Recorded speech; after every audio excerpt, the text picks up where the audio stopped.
La Côte d'Ivoire célèbre ce 7 août le 60e anniversaire de son accession à l'indépendance. Pas de cérémonie, ni de défilé, ni parade militaire, ni saut de parachutiste, ni concerto pour l'indépendance, seulement une cérémonie officielle dans la sobriété et le recueillement. Le programme de la cérémonie officielle du vendredi 7 août fait état de prise d'armes sur le perron du palais de la présidence de la République. Le chef de l'État a prononcé un discours à la nation dans la soirée du 6 août en abordant les questions d'actualité. L'emblème de la Côte d'Ivoire, le drapeau orange-blanc-vert, flotte sur les principales avenues, bâtiments et services publics. La célébration des 60 ans d'indépendance de la Côte d'Ivoire se tient à 2 mois de la présidentielle du 31 octobre. Le chef de l'État a officialisé son intention de briguer un 3e mandat lors de son discours à la nation pour les 60 ans d'indépendance de la Côte d'Ivoire.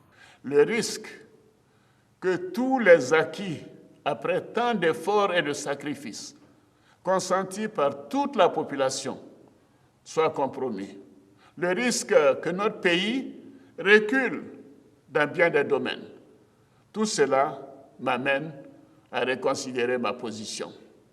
Face à ce cas de force majeure et par devoir citoyen, j'ai décidé de répondre favorablement à l'appel de mes concitoyens me demandant d'être candidat à l'élection présidentielle du 31 octobre 2020. Je suis donc candidat à l'élection présidentielle du 31 octobre 2020. Comme c'est aussi l'occasion de prononcer des remises de peine à des prisonniers, le président Ouattara a sacrifié à cette tradition. Sa décision ne concernait que des détenus dits de droit commun. Des matériels médicaux et d'hygiène hospitalier d'une valeur totale de 100 millions de francs CFA ont été remis ce mardi à 7 centres de santé communautaires en Côte d'Ivoire.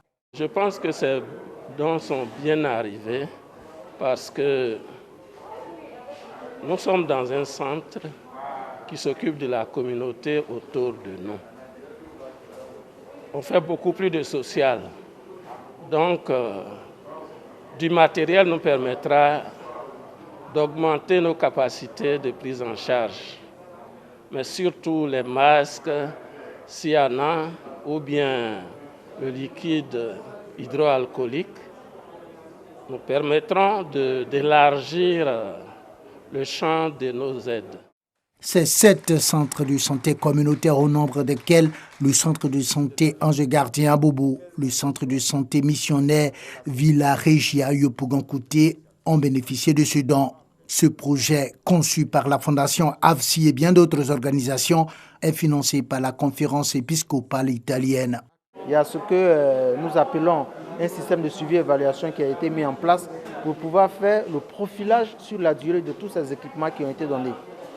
Je peux vous rassurer aussi parce que les structures bénéficiaires sont des structures avec qui nous avons un existant de collaboration depuis 10 ans. C'est un geste de solidarité. Je pense que la solidarité va toujours... Un geste de solidarité ne reste jamais comme ça. Toujours va à générer, à provoquer des autres gestes d'amour et de solidarité.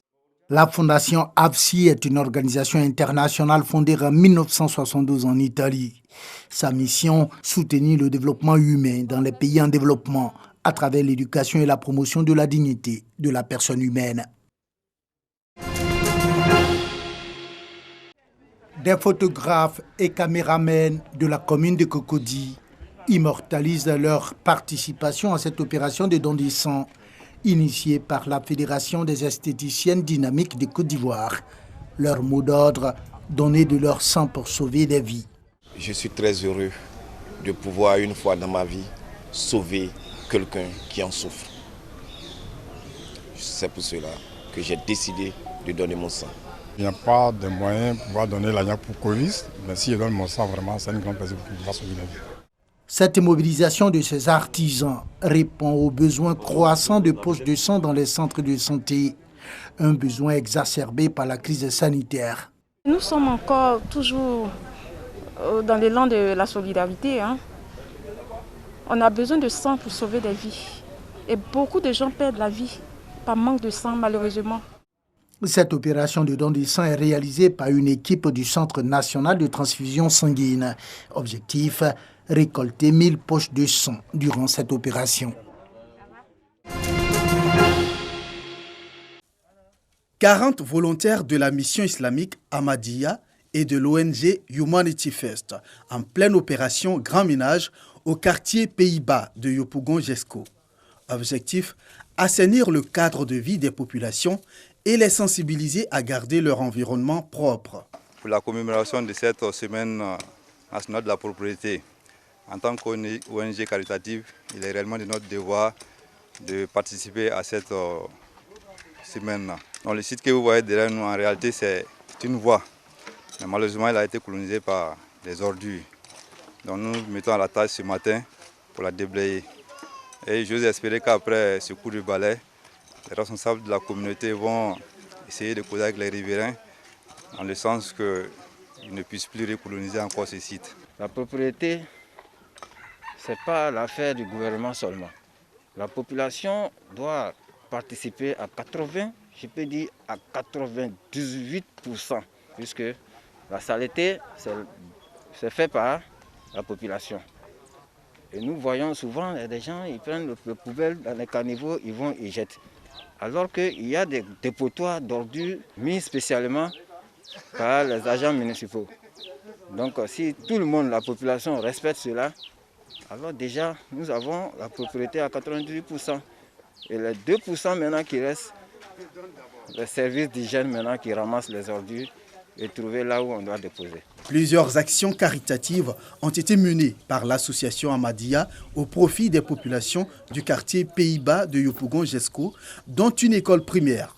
Cette association compte construire pour l'année prochaine un collège au profit des habitants de ce quartier. En Côte d'Ivoire, certaines écoles ne sont pas encore dotées de toilettes. Pour celles qui en bénéficient, la vétusté des installations rend ces endroits peu fréquentables. Conséquence, l'on assiste à la défécation à l'air libre des apprenants, entraînant ainsi de nombreuses maladies. Pour offrir un cadre de vie sain et un environnement propice aux études, l'Association des églises adventistes du 7e jour, division Afrique de l'Ouest et du Centre, procède à la réhabilitation et à la construction de toilettes des groupes scolaires Gendarmerie, Mponon, Agnikrobad, Rail et l'EPP Palmeraie dans la circonscription de l'enseignement préscolaire et primaire d'Abobo Avocati. J'ai eu des larmes aux yeux quand on est venu voir la situation initiale. C'est pourquoi aujourd'hui, c'est vraiment avec bonheur que je vois que cet endroit a été inauguré pour permettre à nos enfants et à nos enseignants qui sacrifient tant pour se mettre à l'aise. On ne peut pas avoir un pays émergent sans que les citoyens ne se trouvent pas à l'aise. Donc c'est dans ce sens-là que nous offrons ces toilettes pour que l'inspection en bénéficie. Non seulement ils ont réhabilité les anciennes, mais ils ont construit de nouvelles toilettes. Avant, les maîtresses partaient à l'extérieur pour aller se soulager dans leur joli maxi. Pour les enfants, ce n'est pas un problème parce qu'ils peuvent se soulager partout, on le voit. Mais pour une dame, c'est vraiment difficile. Et là, aujourd'hui, je ne peux qu'en être fier de ce cadeau qu'on nous a fait. Nous sommes persuadés que cela va participer à l'amélioration des résultats scolaires. Objectif recherché par Madame la ministre Kandia Kamara et l'ensemble de la communauté éducative. Nous vous rassurons donc d'en prendre soin par la bonne utilisation et un entretien soutenu. L'Association des églises adventistes du 7e jour, division Afrique de l'Ouest et du Centre, n'est pas à sa première réalisation à Abobo. En avril 2017, l'organisation avait permis de déparasiter des enfants de plusieurs écoles dans la commune. Elle entend poursuivre cet élan de solidarité avec d'autres actions, toujours au bénéfice des élèves.